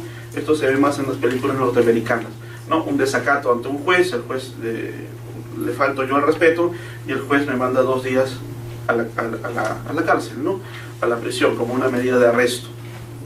Es decir, es una restricción de la libertad que está vinculada a determinada figura de desacato, ¿no?, o de lesión de lesa majestad, como dicen también en otros escenarios, ¿no? Yo sanciono casi de manera automática estas decisiones, ¿no? Acá esto no se da mucho porque también podría haber el riesgo a algún tipo de abuso, ¿no? Pero no hace mucho, hace algunos años me parece, ¿no?, un par de años, se vio en la televisión con un juez norteamericano, de esos jueces que no creen en nadie, ¿no?, le estaba llamando la atención a una adolescente que había cometido una infracción vehicular. Como la adolescente se reía mucho, el juez se molestó, ¿no?, y cambió la pena, ¿no?, de una llamada de atención a una pena efectiva de restricción de la libertad. Entonces la mandó a la prisión, creo que por 2 semanas o 3 semanas. Como la chica no entendía y se seguía riendo, entonces subió nuevamente la pena a 2 años, ¿no? Entonces dijo, y ya la chica entendió que no le convenía reírse, ¿no?, y quedó la pena en 2 años. Eso que en nuestro esquema sería, digamos, absolutamente imposible, ¿no? Porque seguramente el abogado plantearía un habeas corpus y el juez sería denunciado ante la OCMA o el Consejo Nacional de la Magistratura. El esquema en Estados Unidos funciona, ¿no? Y funciona más o menos bien. Y el nuestro, bueno, es el nuestro, ¿no? Otra figura del arresto es una que se estableció para el Código Procesal Constitucional, pero que no fue aprobada por el Congreso. Cuando los autores del Código, 6 profesores hicieron el anteproyecto de Código Procesal Constitucional, establecieron que una de las medidas efectivas para el cumplimiento de la sentencia puede ser el arresto, ¿no? Como ustedes saben, si un juez ordena algo en materia constitucional, esto se tiene que cumplir sí o sí, ¿no? Y si la autoridad o la persona no quieren cumplirlo, el juez puede, por ejemplo, imponer multas, ¿no? O destituir al funcionario responsable. Si la autoridad no quiere cumplir con una sentencia, entonces el juez puede imponer la medida inclusive de destitución. Esto se vio, por ejemplo, en la última resolución, que fue un poco un escándalo entre el Tribunal Constitucional y el Consejo Nacional de la Magistratura. El Tribunal Constitucional, antes de su nulidad de oficio casi, ¿no?, señaló que debía imponerse la medida de la destitución del funcionario responsable. La idea es que, digamos, la persona cumpla con la sentencia. Entonces, una manera de que cumpla con la sentencia es señalando que si no la cumple puede perder su cargo, ¿no?, si es cargo público. Los autores del anteproyecto del código también utilizaban o plantearon la figura del arresto. Si la persona no quiere cumplir con la sentencia constitucional, entonces pasa un tiempo en la cárcel hasta que decida cumplirla, ¿no? Entonces, que es una figura del derecho inglés. Yo debo cumplir con la sentencia. Si yo no quiero cumplirla, entonces paso un tiempo sin libertad para pensarlo mejor y decidir si sigo sin libertad o si cumplo con la sentencia.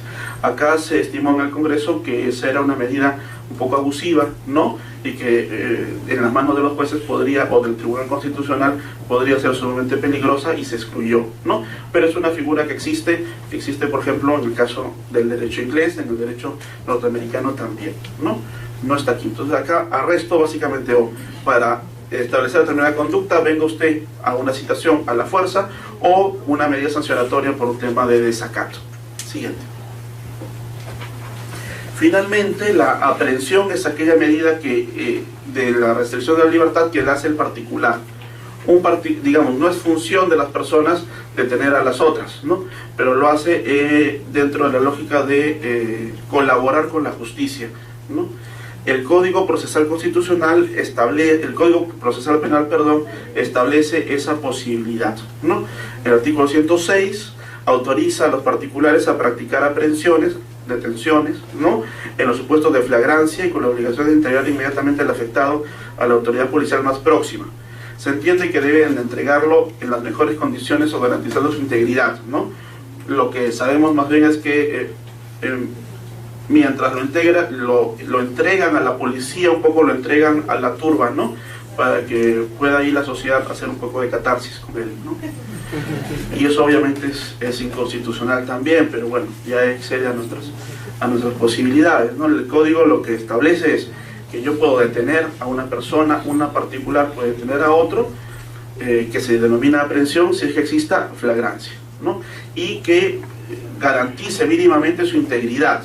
En algunos casos, ¿no?, por ejemplo, se han construido una suerte de prisiones o cárceles temporales, ¿no? Entonces la persona es capturada e inmediatamente la ponen en esta pequeña cárcel, porque si no, no solo pierde su integridad, sino también posiblemente su vida, ¿no? Entonces, frente a una situación donde la inseguridad está bastante grande, ¿no? A este respecto, yo me acuerdo siempre que me contaba un amigo que había visto en Lima, en una de estas sitios enrejados, ¿no?, que decía prohibido robar bajo pena de se me ha ido la palabra, ¿cómo se llama cuando todos contra uno? Bajo pena de linchamiento, ¿no? Así estaba puesto. Entonces ya los posibles agresores sabían qué es lo que les iba a pasar si es que eran encontrados en flagrancia, ¿no? En tema de la aprehensión, Y no potestad. Yo no tengo el derecho o la libertad de detener a una persona. Estoy autorizado, pero estoy autorizado en tanto colabore con la justicia. Es una autorización, no es una potestad y tampoco es una obligación, ¿no? El ciudadano no está obligado a detener a otro, porque obviamente puede también poner en riesgo su integridad. Esto hay que diferenciarlo de el deber que yo tengo de socorrer a personas que están en situación de peligro, ¿no? Que es una situación diferente. Ahí yo sí puedo tener algún tipo de responsabilidad penal por omisión, pero en este caso la aprehensión no es una obligación, sino una autorización. Puede ser efectuada por cualquier particular, incluso la víctima si está en condiciones de hacerlo, ¿no? Y el objetivo es que se reduzca a poner inmediatamente al aprehendido, ¿no?, a disposición de la autoridad policial competente en el menor tiempo posible y obviamente garantizando su integridad. En el caso de los serenazgos, por ejemplo, en el caso de los serenazgos que no son policías y que por lo tanto no podrían detener en situación de flagrancia, pero a ellos se les aplica como particulares esta norma. Sí. ¿Algo más? ¿Una más? Creo que hay. Ya no hay más, ¿no? Y eso es más o menos, digamos, a grandes rasgos, una pincelada o una mirada rápida a la libertad personal, con la finalidad de que en la siguiente sesión podamos verla ya, pero desde su versión procesal, es decir, desde el habeas corpus, ¿no? Primero saber cuáles son sus características para después ver cómo se pueden vulnerar más fácilmente. ¿Alguna duda? ¿Comentario? ¿Parecer? Entonces, sí.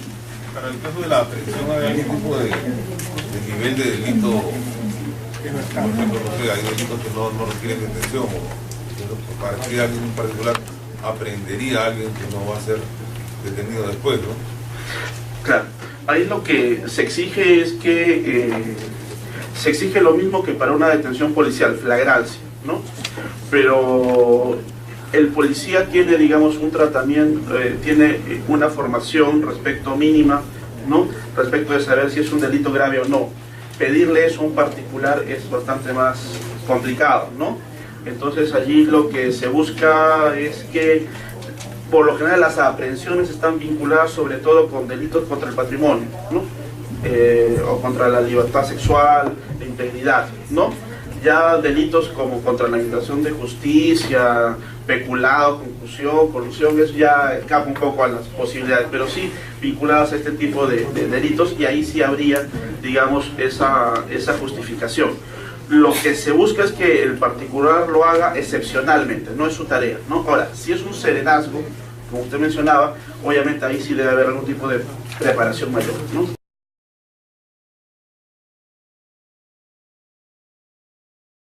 Individual sería una suerte de derecho general, ¿no?, amplio, básico, y la libertad personal sería un ejercicio más situado, definido por una libertad de desplazamiento o libertad física, que es justamente lo que se protege con el habeas corpus, ¿no? Entonces tenemos que la libertad personal es una de las manifestaciones de la libertad individual.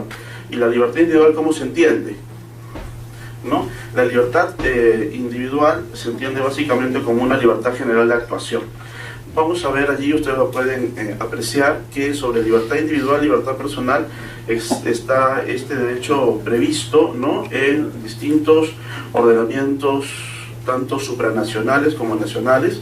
Pueden ver que está desde la Declaración Universal de Derechos Humanos, la Declaración Americana de Derechos y Deberes del Hombre, el Pacto Internacional de Derechos Civiles y Políticos, la Convención Americana sobre Derechos Humanos. Entonces ahí hay digamos, un sustento no solo constitucional, sino también supraconstitucional de protección a este derecho fundamental.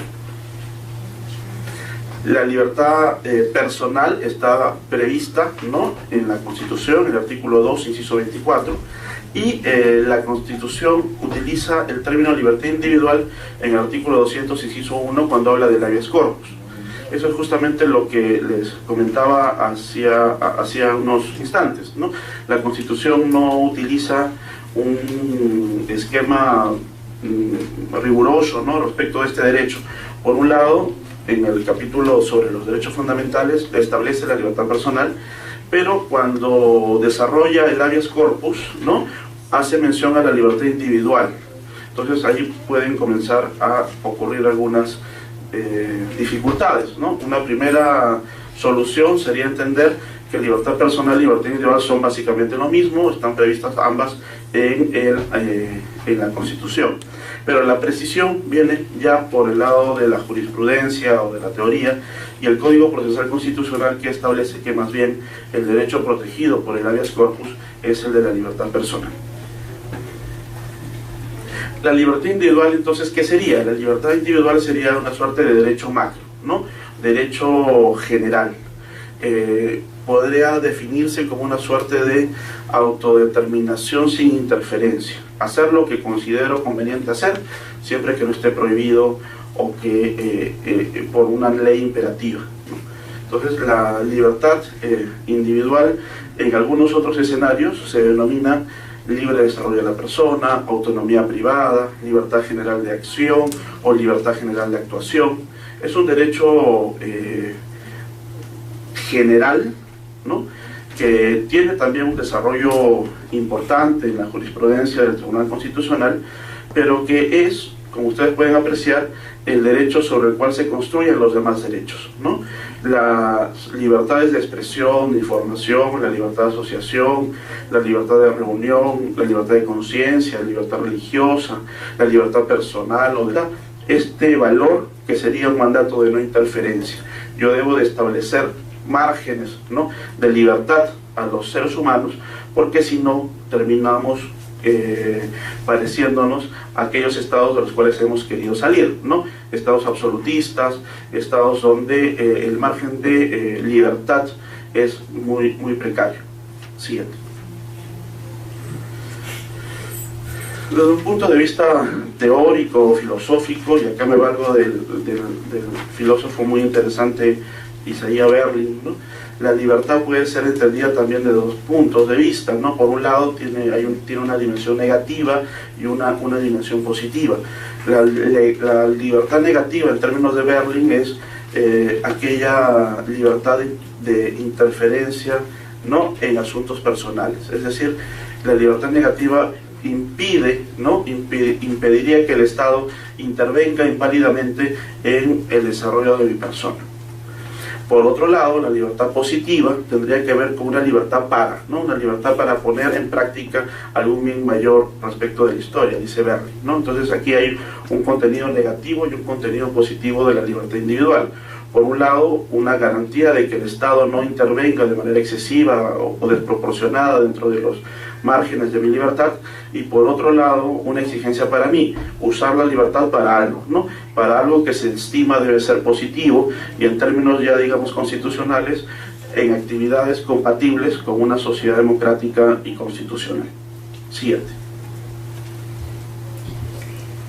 En términos lógicos, también la libertad individual puede entenderse, ¿no?, a través de ese presupuesto. X es libre con respecto a Y para hacer Z o no hacer Z, ¿no? Entonces es una autodeterminación sin interferencia. Yo soy libre, ¿no?, de optar y decidir por algo o por hacer algo o por no hacerlo, siempre que esto, como se señalaba, no esté prohibido por una norma imperativa o no lesione de manera arbitraria algún derecho fundamental.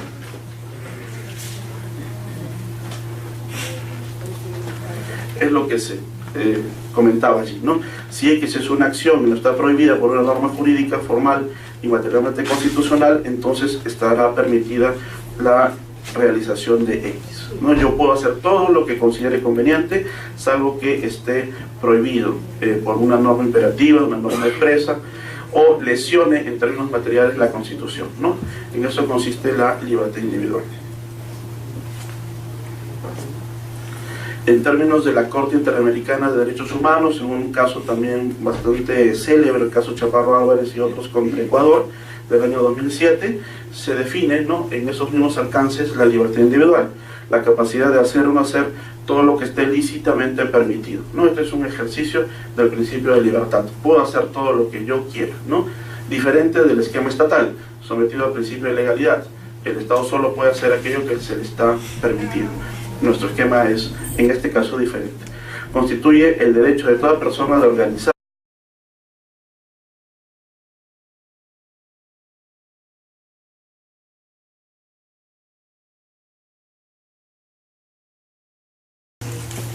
Buenos días, gracias doctora Villavicencio por la presentación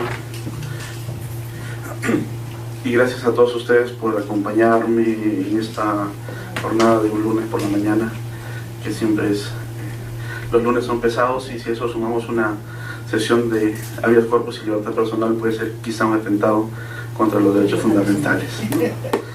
Así que doblemente gracias.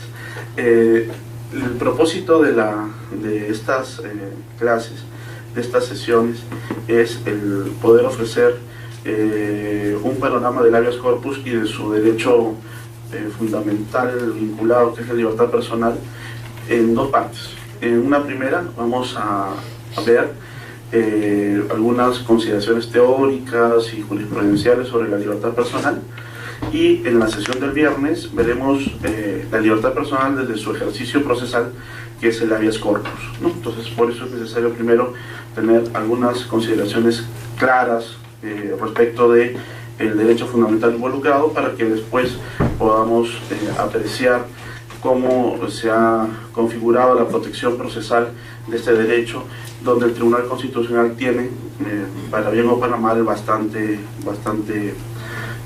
actividad para, en la lógica de evitar, digamos, estos atentados contra los derechos fundamentales, y esta sesión no sea un monólogo tortuoso, ¿no? Si hay alguna duda, comentario, discrepancia, con el mayor gusto yo puedo incrementar esas dudas y anotar algunos comentarios al respecto, ¿no? Entonces puede ser la sesión quizá un poco más participativa en alguna medida. Entonces vamos a ver primero la libertad personal.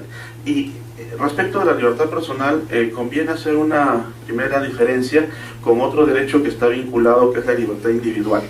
Se suelen utilizar en términos sinónimos o como equivalentes, y la Constitución no tiene, digamos, un uso técnico riguroso del concepto. Como sabemos, la Constitución tiene como destinatarios a la ciudadanía en general, al pueblo, ¿no? Y por eso no utiliza necesariamente un lenguaje técnico. El lenguaje técnico viene para los especialistas y para podernos confundir, como siempre, ¿no? La libertad, en la Constitución, por un lado utiliza el término libertad individual y por el otro libertad personal. Para cierto sector son equivalentes. Para otro sector establece una diferencia que es importante anotar. Siguiente, por favor. Esa diferencia tiene que ver con entender que la libertad personal es una especie de la libertad individual, como se puede apreciar allí en la figura, ¿no? La libertad, la locomoción, son ejercicios de esta libertad individual o libertad general de actuación, de decidir qué es lo que quiero hacer siempre que ello no esté prohibido. Y bueno, y si lo hago, en principio, ¿no?, se merecería algún tipo de sanción prevista. Es en ese caso importante, por ejemplo, recordar que la jurisprudencia del Tribunal Constitucional tiene también algún pronunciamiento sobre la libertad individual, básicamente en ejercicios como su vinculación con el ejercicio de otros derechos. Me explico. No hace mucho, ¿no?, salió una regulación que prohibía el consumo de tabaco en centros abiertos al público, ¿no? Ustedes recordarán, y bueno, es una norma, ¿no? Entonces ustedes lo recuerdan muy bien. Se estableció una suerte de diferencia entre zonas de fumadores y zonas de no fumadores dentro de establecimientos abiertos al público, básicamente restaurantes, ¿no? Después la norma se modificó y se estableció que ya no existían zonas de fumadores, sino que todas debían estar libres del consumo de tabaco. Un grupo de personas, ¿no?, de una asociación pro tabaco, ¿no?, en ejercicio de su derecho a la libertad de suicidarse, ¿no?, demandaron, ¿no?, una acción de inconstitucionalidad, o interponieron una demanda de inconstitucionalidad contra la ley, y el caso llegó a conocimiento, como corresponde, del Tribunal Constitucional. Y allí la discusión que se planteó era entre el derecho a la salud, que era lo que buscaba garantizar la norma general, Y justamente el derecho invocado por la parte demandante era este derecho a la libertad general de actuación o a la libertad individual, ¿no? Este derecho que yo tendría vinculado a este caso de fumar en un establecimiento abierto al público si es que así lo estimo, ¿no? El tribunal falló a favor de la ley, señaló que si bien existe una restricción, ¿no?, de la libertad individual, en este caso es una restricción que está plenamente validada o garantizada porque se busca proteger el derecho a la salud, ¿no? Entonces, como podemos ver allí, se presenta dentro de este escenario, ¿no?, este ejercicio de la libertad general de actuación o libertad individual, en ese caso vinculado, por ejemplo, con el deseo de fumar o no fumar en establecimientos públicos. Otro ejemplo que se ha presentado sobre libertad general de actuación tiene que ver, por ejemplo, con ciertas sanciones que son dadas en organismos castrenses por determinados comportamientos que se puedan considerar contrarios a la moral y a las buenas costumbres, ¿no? Entonces ha habido situaciones en las cuales, ¿no?, cadetes, por ejemplo, ¿no?, que quedaban embarazadas, eran expulsadas de los institutos castrenses porque consideraban que había una infracción a la normativa reglamentaria que lo prohibía. En otros escenarios, una persona fue sancionada porque se descubrió que se había casado con un transexual, ¿no? Entonces esto fue de conocimiento también a través de procesos de amparo del Tribunal Constitucional. Y allí se apeló, ¿no?, a este derecho general para evaluar si es que existía o no existía una lesión. Entonces, como se puede apreciar, la libertad individual vendría a ser una suerte de derecho macro o derecho general, ¿no?, vinculado con el principio de libertad, ¿no? Hacer lo que yo considere conveniente, siempre que esto que considero conveniente no esté, digamos, lesionado, prohibido, limitado por alguna norma imperativa. Entonces, la libertad individual se construye como un valor superior. Recordemos que la Constitución peruana, como cualquier otra norma fundamental, no solamente contiene, pues, regulaciones de conducta, sino también busca derechos o valores por proteger y promover, ¿no? Entonces se construye sobre la base de la promoción de determinados valores que tienen como norte la dignidad de la persona. Es un valor superior y es un principio constitucional, en tanto principio es utilizado, ¿no?, para resolver problemas que puedan tener relevancia constitucional y donde se necesite, ¿no?, tener mención a este concepto. La libertad individual, como todo derecho fundamental, tiene dos partes, ¿no? Los derechos fundamentales tienen una dimensión que se denomina dimensión subjetiva, que es el ejercicio propio, ¿no?, particular que hace cada persona en tanto titular del derecho, y tienen también una dimensión objetiva.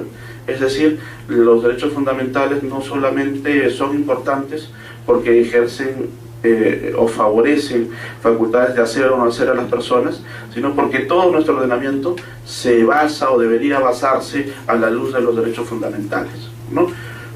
Así, por ejemplo, los derechos fundamentales son una suerte de límite al poder reglamentario o al ejercicio normativo, a una determinada decisión jurisdiccional, ¿no? Yo no solamente tengo un derecho fundamental y lo ejerzo de manera individual, sino que además los derechos fundamentales en conjunto son una manera de interpretar todo el ordenamiento. Entonces, desde el punto de vista de la dimensión subjetiva del ejercicio individual de este derecho, la libertad individual tiene que ver con, ¿no?, como les comentaba, con la libertad general de actuación, que también se llama libre desarrollo de la persona, autonomía privada, autodeterminación sin interferencia.